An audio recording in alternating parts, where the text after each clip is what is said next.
Bismillahirrahmanirrahim. Assalamualaikum warahmatullahi wabarakatuh. Pemirsa Ma'rifatul Islam dimanapun Anda berada, alhamdulillah pemirsa dapat berjumpa lagi dengan Ma'rifatul Islam yang kembali akan menyajikan kepada para pemirsa informasi tentang hukum-hukum fikih yang ringkas, praktis, yang dapat dipertanggungjawabkan sesuai dengan dalil Al-Quran dan Sunnah Rasulullah Sallallahu Alaihi Wasallam. Ma'rifatul Islam hari ini adalah orang yang menuduh berzina berhak didera oleh penguasa. Para pemirsa, Islam adalah agama rahmat bagi seluruh makhluk. Islam mengangkat kedudukan pemeluknya, sehingga kehormatan seseorang tidak boleh diganggu. Rasulullah sallallahu alaihi wasallam bersabda, "Fa innallaha harrama 'alaikum dima'akum wa amwalakum wa a'radakum ka hurmati yaumikum hadha fi syahrikum hadha fi baladikum hadha." Sesungguhnya Allah telah mengharamkan atas kamu darah kamu, harta kamu dan kehormatan kamu, seperti keharaman harimu ini, di bulanmu ini, di negerimu ini. Termasuk merusak kehormatan kaum muslimin dan muslimah dengan menduduhnya berbuat zina tanpa bukti. Bukti yang dimaksud adalah mendatangkan 4 orang saksi laki-laki yang melihat perzinaan itu secara langsung. Tuduhan tanpa bukti disebut dengan qadhaf. Orang yang melayangkan tuduhan keji itu terlaknat di dunia dan akhirat, serta akan mendapat siksaan yang amat pedih. Allah Azza wa Jalla berfirman, "Innal ladzina yarmunal muhsanatil ghafilatil mu'minat lu'inu fid dunya wal akhirah wa lahum 'adzabun 'adzim. Yauma tashhadu 'alaihim alsinatuhum wa aydihim wa arjuluhum bima kanu ya'malun. Yauma idzin yuwaffihimullahu dinahumul haqq wa ya'lamu annallaha huwal haqqul mubin."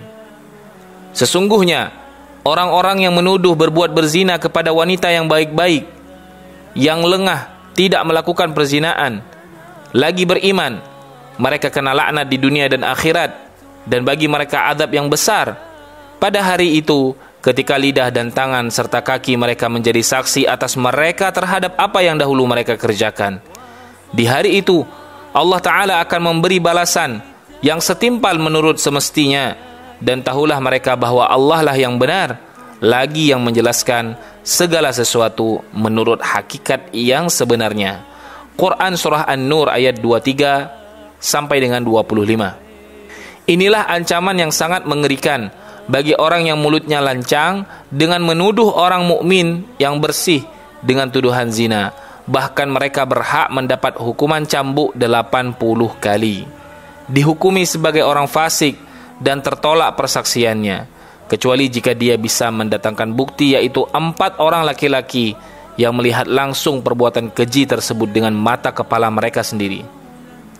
Allah Azza wa Jalla berfirman, "Walladzina yarmunal muhsanat ثم لم يأتوا بأربعة شهداء فاجلدوهم 80 جلدة ولا تقبلوا لهم شهادة أبدا وأولئك هم الفاسقون إلا الذين تابوا من بعد ذلك وأصلحوا فإن الله غفور رحيم." Dan orang-orang yang menuduh berbuat zina kepada wanita-wanita yang baik-baik dan mereka tidak mampu mendatangkan 4 orang saksi, maka deralah mereka yang menuduh itu dengan 80 kali dera. Dan janganlah kamu terima kesaksian mereka selama-lamanya, dan mereka itulah orang-orang yang fasik, kecuali orang-orang yang bertaubat sesudah itu dan memperbaiki dirinya, maka sesungguhnya Allah Ta'ala Maha Pengampun lagi Maha Penyayang. Dan perbuatan qadhaf itu termasuk 7 perkara yang membinasakan, sebagaimana yang dijelaskan Nabi sallallahu alaihi wasallam. An Abi Hurairah radhiyallahu anhu, an Nabi sallallahu alaihi wasallam qala, "Ijtanibu as-sab'al mubiqat." Qalu ya Rasulullah, "Wa ma hunna?" Qala, "Asyirku billah, was-sihr, wa qatlu an-nafs allati harrama Allahu illa bil haqq, wa aklu ar-riba, wa aklu mal al-yatim, wa tawalli yawm az-zahf, wa qadhfu al-muhsanatil mu'minatil ghafilat." Dari Abu Hurairah radhiyallahu anhu bahwa Nabi sallallahu alaihi wasallam bersabda, "Jauhilah 7 dosa yang membinasakan." Mereka, para sahabat bertanya, "Wahai Rasulullah, apakah itu?" Beliau sallallahu alaihi wasallam menjawab, "Syirik kepada Allah, Kedua, sihir. Ketiga, membunuh jiwa yang Allah haramkan kecuali dengan hak. Keempat, memakan riba. Kelima, memakan harta anak yatim. Keenam, berpaling dari perang yang berkecamuk. Yang terakhir, menuduh zina terhadap wanita-wanita merdeka yang menjaga kehormatan, yang beriman, serta yang bersih dari zina. Pengertian qadhaf. Imam Az-Zahabi rahimahullah berkata, qadhaf adalah perkataan hai pezina atau hai pelacur kepada seorang wanita muslimah yang bukan mahram, merdeka, serta menjaga kehormatannya. Atau berkata kepada suaminya, hai suami pelacur. Atau berkata kepada anaknya, hai anak pezina atau hai anak pelacur. Sesungguhnya istilah pelacur digunakan untuk pezina. Maka jika ada seseorang, baik laki-laki atau wanita, berkata kepada orang lain, baik laki atau wanita, seperti orang yang mengatakan kepada seorang laki-laki, hai pezina, atau seseorang berkata kepada seseorang bocah yang merdeka, hai orang yang disodomi, maka orang yang mengatakan itu wajib dikenai had, hukuman dengan 80 deraan, kecuali dia bisa mendatangkan bukti, dan buktinya sebagaimana firman Allah Ta'ala, 4 orang saksi yang menyaksikan kebenaran atas tuduhannya itu, baik kepada wanita atau laki-laki yang dia tuduh.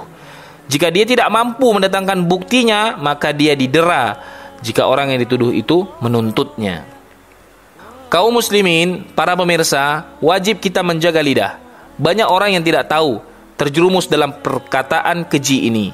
Dengan mudah mereka menuduh orang lain berzina tanpa bukti, padahal perbuatan itu akan menyeret pelakunya menghadapi hukuman dunia dan akhirat. Karenanya, sepantasnya bagi orang yang berakal untuk menjaga mulutnya serta mengandalkan lidahnya agar tidak terjerumus ke dalam neraka. Rasulullah sallallahu alaihi wasallam bersabda, "Innar rajula la yatakallamu bil kalimah la yara biha ba'san yahwi biha 70 kharifan finnar." Sesungguhnya ada seorang yang berbicara dengan satu kalimat, dia tidak menganggapnya berbahaya. Dengan sebab satu kalimat, maka ia terjungkal selama 70 tahun di dalam neraka.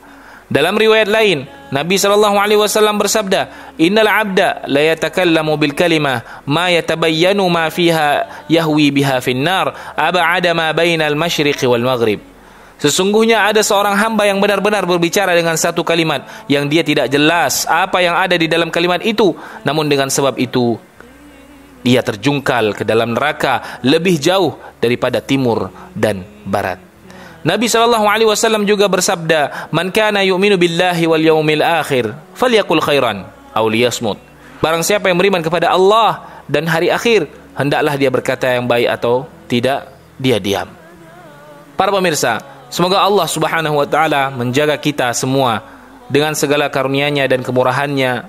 Sesungguhnya Allah Taala Maha Pemurah lagi Maha Mulia. Demikian Ma'rifatul Islam hari ini. Semoga tayangan kali ini menjadi penambah ilmu bagi para pemirsa yang belum mengetahui, serta menjadi pengingat kembali bagi para pemirsa yang sudah mengetahui. Demi mendukung agar Ma'rifatul Islam terus berkembang menjadi lebih baik, apabila pemirsa memiliki kritik, saran ataupun masukan serta pertanyaan, maka tidak perlu sungkan ataupun ragu untuk mengirimkannya ke redaksi Insan TV sebagaimana yang tertera di layar kaca Anda. Ma'rifatul Islam akan menerima semua saran, kritik dan masukan serta pertanyaan pemirsa dengan rasa syukur dan tangan terbuka. Akhir kata, terima kasih. Wabillahi taufik. Wassalamualaikum warahmatullahi wabarakatuh.